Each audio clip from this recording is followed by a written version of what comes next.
Hi everyone, welcome back to my channel again. For those of you that are new here, I am a design and engineering teacher based in a secondary school in Scotland. Today is all about Google Classroom. I'm taking you through a kind of beginner's tutorial of how to set up your classroom, how to assign work, all the different kinds of work that you can assign to your pupils. I kind of touch on how to grade the work as well, but really I'm going to cover that in a further video. There's a lot to fit in this one, so I'm separating it out into two parts. Google Classroom is a brilliant tool for getting in touch with your pupils in a safe way, not only just for putting up assignments, but actually just reaching out to your pupils and checking in with them and making sure that they're doing all right in this lockdown time. It's a really useful tool if you're wanting to comment publicly or privately to pupils and just check in how they are getting on. Also touch on a new feature that Google has just added where you can pop in a Google Meet link. I will go into a bit of detail in the video as well. I hope it gives you a bit of an understanding of how to set up a classroom and get going, particularly during this time of lockdown, and make sure that we are still contacting and reaching out to our pupils. Enjoy!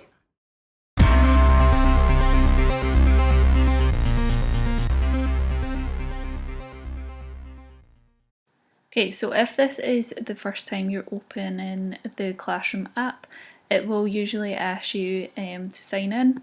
And what we're going to do is go up to the plus symbol and we're going to create a class.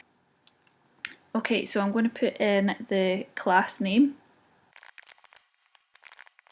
I usually like to add in these sections as well, because what often happens is for pupils, when they are added to lots of different classes, it all shows up on their dashboard and they need to be able to identify what class to click on. So this just makes it a little bit easier for them to see which one to click. Okay, so this is basically what Classroom looks like. You've got a heading, you've got your stream here, which I'm going to go into a little bit more detail. We've got our classwork tab, we've got people, and we have got marks. The first thing I'm going to do is add some pupils to the class. I'm going to go to the people tab. So you can either add more teachers to your classroom, which is great for if you share a class, and particularly during this time of distance learning. So you would just go up to the little invite teachers tab here and then type in their name or email address. If your organisation is signed up to G Suite, you should be able to just type in their name and it will recognise who you're looking for. If you want to add students, you can add students in two different ways, either manually or by giving them a class code. So I'll show you how to add manually. You just go to invite students and you can type in their name or email address.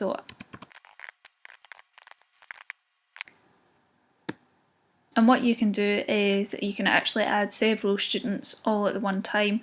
So I'm going to invite this student here. And what that will do is send out a request for a student to join the class, and they would have to manually accept that invitation. Another method of pupils joining the class, if you go back to your main stream page, what you can see is we have a class code. Now if you're in the classroom at the time, you can press this little button here and it shows it as a larger screen, so it's easier for pupils to copy it down into their computers or Chromebooks. So for a student view, this is what it would look like, and instead of creating a class, they are going to join a class. I'm going to paste in the code and join. And you can see now that this is the pupil view. It's slightly different. They can see the stream, the classwork, and they can see the people that are in as well. They do not have though the marks tab. So going back to the teachers view of the classroom, if I go back into people again, we now have two students which are part of the class. Now there's a couple of things that you can do here when it comes to deciding how much a pupil can comment on the stream or interact with the stream. So if I were to select this button here, which selects all the students, I can go into the actions button and I can actually mute these pupils. And you can see this little box opens up telling us that they cannot apply to classmates' work, they can't comment or post, but they still can submit work that other students won't see. This is a personal choice for our teachers. For me personally, during this time of distance learning, I quite like that the pupils can comment under different things that I put up on the stream. It just creates that dialogue, and it means that it's easier for pupils to check in, and it's easier for pupils just to comment and ask questions if they're not sure about an assignment. So I'm just going to cancel that because I want to keep them being able to comment. So going back to the stream, we can do a number of things on the stream. Stream is almost like a kind of news feed that you can post quickly and communicate with your pupils. You could post some material, a video. If you go to the little add button, you can see that you can put in links or put something in from your Google Drive or a file from your computer, or even just a YouTube video that you just want the kids to watch. So I'm going to pop in a little video, and you can either just search in the search bar here, or if you've already got the URL, you can just paste that in and it comes up with the video that I want to add. And I'm just going to put a little note to my class. Now before I post that, what I can actually do as well is decide who I want to send it to in the class. If I do the little drop down here, I can select who I want to send it to. I'm quite happy to send it to everybody. And what you can also do is schedule the post. So if, for example, you wanted the post to go up first thing the next day, you could just schedule it for then. Or you can save it as a draft and then decide later when you would want to, but I'm just going to post it for just now. And this will then show up on the newsfeed or the stream. Something else you can also do is reuse a post by clicking this little button here. And what that will bring up is your other classes that you have. So I'm going to reuse this post that I put up on another classroom, and I'm just going to reuse it. You can edit it slightly just before you post it, and again you have the options of scheduling it or saving it as a draft or adding any further files. So I'm just going to post that. And that's another announcement that we can use. So particularly at this time when you're distant learning, you're maybe wanting to check in with all your classes using a very similar statement of saying how are you, hope you're getting on well. You can just reuse those posts rather than just copying and pasting each time. So just to show you what it would look like for a pupil, if we go back into student A, they can then comment underneath the post. So a pupil could respond, and because they're not on mute, they can comment on the main stream. So going back to the teachers, you can now see that a student has commented. Another thing you can do is change the theme of the classroom. So you can go to select theme, and Google already have some pre-made themes. You might want to pick one that is more suitable to your subject. This one here looks a little bit more design based. You can upload a photo of your own and create your own personalised theme. What I would say is with that, when you upload your own photo, just make sure that you keep this area clear so that it's not got writing underneath it, because Google will always put the class and the teacher and the code up at the top here. Google also put a slight layer of colour so that it makes the text more readable, so just beware of that, the colours might not pop as much as what you intended. Okay, I'm now going to move into the classwork, and this is where you can create assignments and questions for your pupils to complete. So if I go to the create button, and if I were to go to create assignment, so I can put a title, add instructions,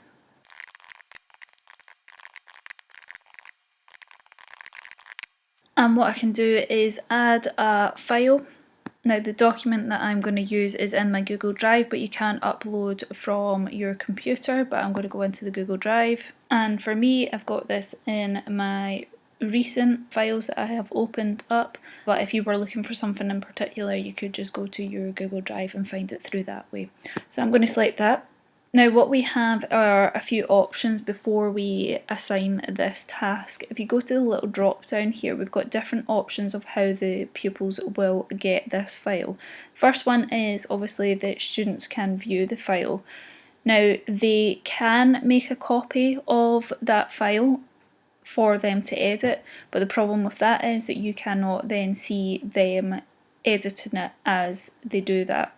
The other one is that all students can edit the one file. This is great if you're wanting to do group work to all work on the same document, but it is all just one document. The final one, which is the one I'm going to select, is make a copy for each student. This means that when you assign it, each individual student that you have on that class will all get their own individual copy, which they will then edit, and no other student can see that work as well. So I'm going to go for this option. I'm also going to change what it is marked out of. I'm quite happy for it to go to all students, but again, you could decide who you are wanting to assign it to. This is really useful if you're wanting to assign differentiated resources. I know particularly for myself, if I have National 4s as well as National 5s in it, I will assign different materials to the different pupils. The other pupils in the class will just not see that assignment if it is not assigned to them. I'm also going to give it a due date. The topics, I'll go over this later on in the video, but you could create a topic. The rubric is a more advanced feature which I will cover in the following video that I'm going to do next week, so I'm just going to leave that for just now. So I'm pretty happy. I've double checked that I've made a copy for each student.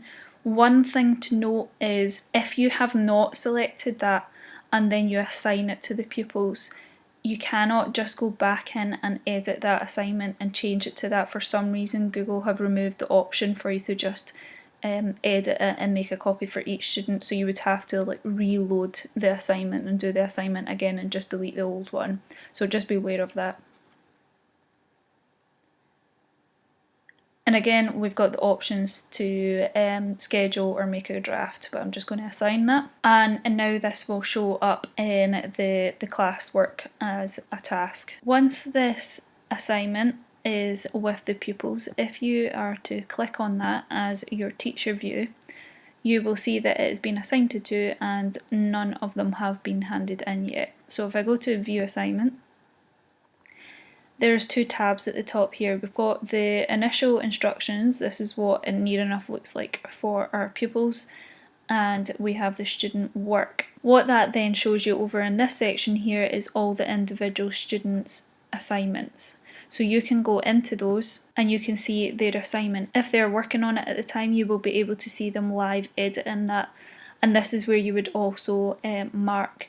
In my next video, I will go over how to mark and easier ways of adding comments and go into a lot more detail, but for this video, this is just for the kind of basics. I'll see now that I have got one student that has handed it in, and I can either go into the file and mark it from there, or I could give it a grade just down the side here. So if I give them 15, and I could add then a private comment of why they maybe got 15 out of 20. Again, other options that you have are you could assign a quiz assignment. This is where it will generate a blank quiz for you to edit, and then you could assign that to the pupils. If you want more help on creating quizzes and quizzes that mark themselves for you, then you can watch my other video, which I will link at the end. Other options you have is posting a question. This is quite a good one if you're wanting quite quick responses from your pupils. It can be used as a great wee starter tool. If for perhaps you're waiting for pupils getting logged into their computers, you can just post a little question that once kids are on, they can get engaged right away. And again, you could add a video for them to watch and then for them to answer a question about it, or put in some sort of link to somewhere for them to read through something and then answer the question.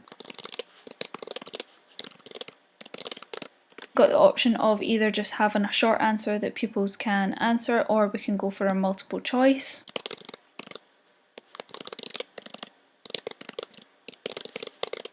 You can just leave the instructions optional if you wish.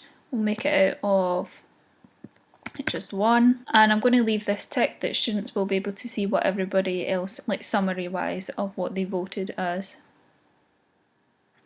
And then I'm just going to go for ask.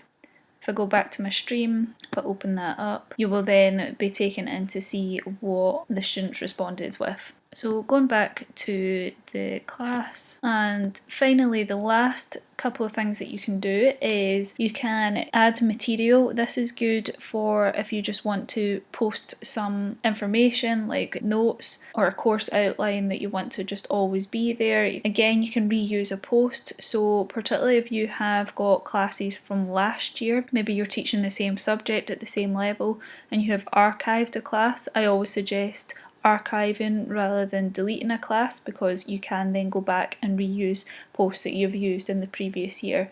So these are all your options for creating classwork. The final thing I'm going to show you is creating a topic. So if I click on that, so I'm going to pop in a topic for coursework,